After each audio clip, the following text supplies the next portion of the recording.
天气够寒来看，温暖佮珠宝的冬归爱大比拼。台中这间捌得到必登推荐的冬归爱老店，已经开80年啊。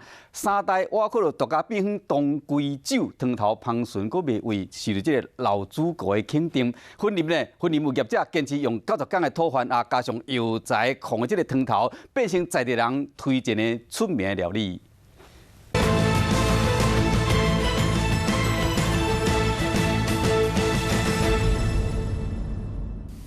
切落好，佮加上气味真高的冬龟汤，刷落来是冬龟酒。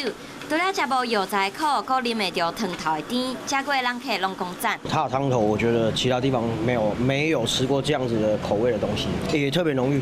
台中这间开了80年的老店，有真侪市中的人客，今年得到米其林必比登的推荐。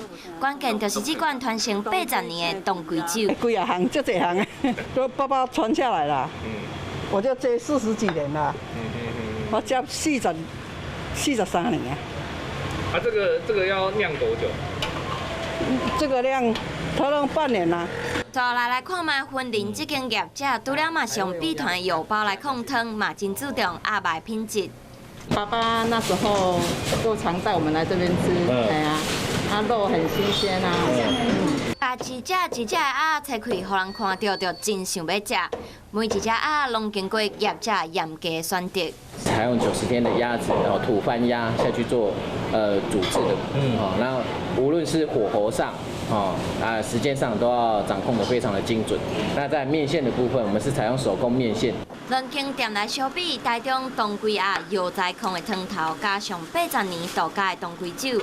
婚林冬龟鸭是用90天土翻的鸭肉、手工面线，佮有中药控的汤头，每一喙拢有无同款的滋味。来台中之后吃这一间，觉得这间味道也很好，对，就喜欢这一间。口味足好诶，嘿，安尼啊，真早就食过啊，这旧的已经我就食到遮来啊。 有人介意汤头的香甜，有人介意精油的鸭肉。不管是倒一款，伫真寒的冬天，会使食一碗烧乎乎的冬龟鸭面线，拢互人感觉真满足。